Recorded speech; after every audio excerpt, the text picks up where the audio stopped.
352 to 65. That was the final tally for the House bill to force China's sale of TikTok due to obvious national security concerns.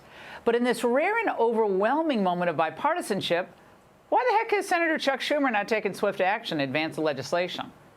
And while I'm asking questions, if TikTok's claims are true, that it's not controlled by the Chinese Communist Party, why on earth is China so worked up about this? 对 TikTok 的打压 This kind of bullying behavior that cannot win in fair competition disrupts companies' normal business activity, damages the confidence of international investors in the investment environment, and damages normal international economic and trade order. In the end, this will inevitably come back to bite the United States itself. Threatening us? Huh, why? And would they ever allow a pro-U.S. propaganda outlet to set up business in China?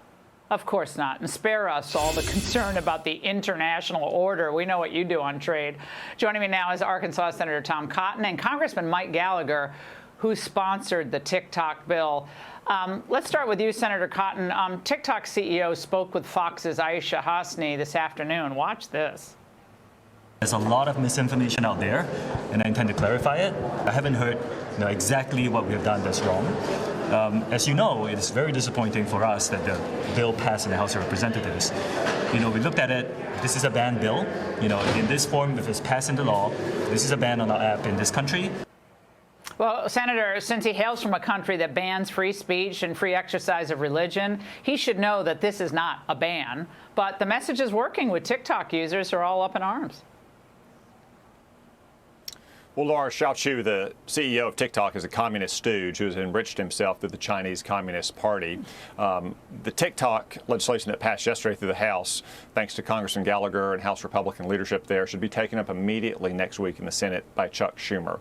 The advocacy you talked about is a perfect example of it, Laura. You had TikTok sending out push notices to the phones of millions of its users, asking them to press a button to call its congressman.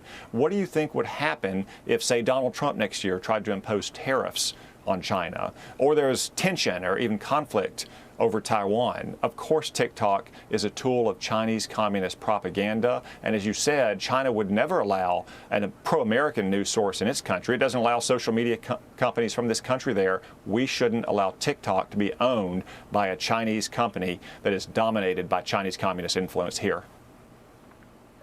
Congressman Gallagher, the TikTok CEO hails from Singapore. It doesn't mean he's not a CCP stooge. He is.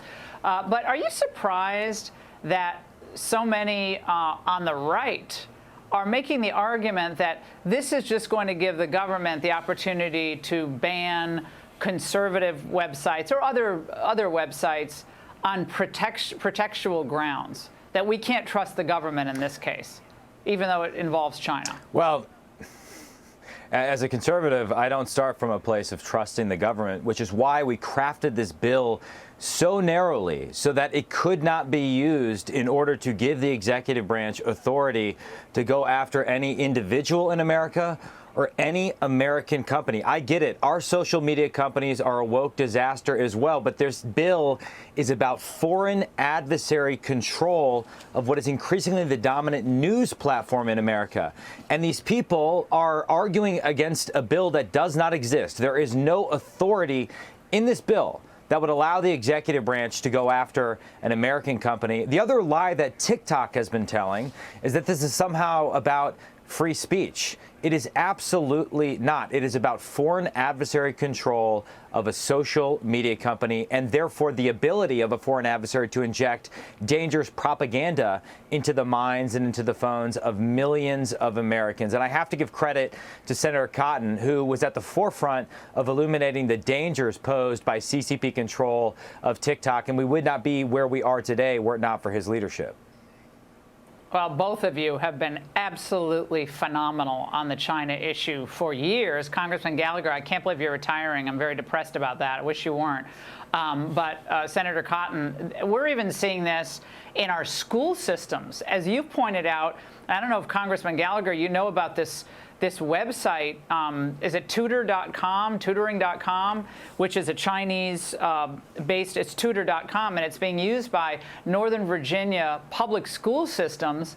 We find out it's essentially a Chinese firm that is collecting all sorts of data. It's owned by the Primavera Capital Group, which is a Chinese investment firm. Yeah, Laura, Well, it this doesn't company surprise is me. owned by some, not. We'll go Senator Go first, ahead. then come back to Congressman Gallagher.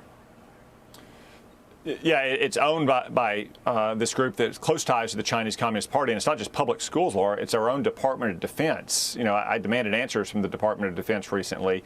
We haven't gotten satisfactory answers yet, but I find it hard to imagine we're going to get satisfactory answers.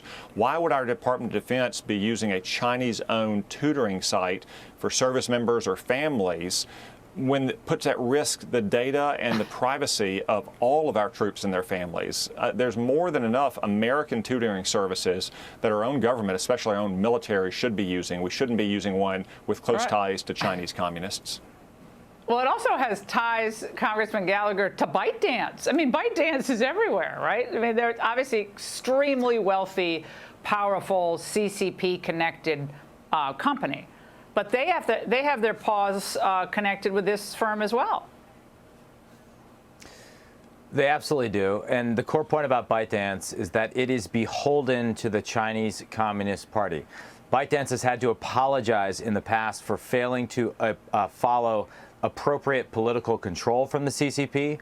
They've had to hire thousands of censors to ensure that they, in the future, follow that appropriate political control.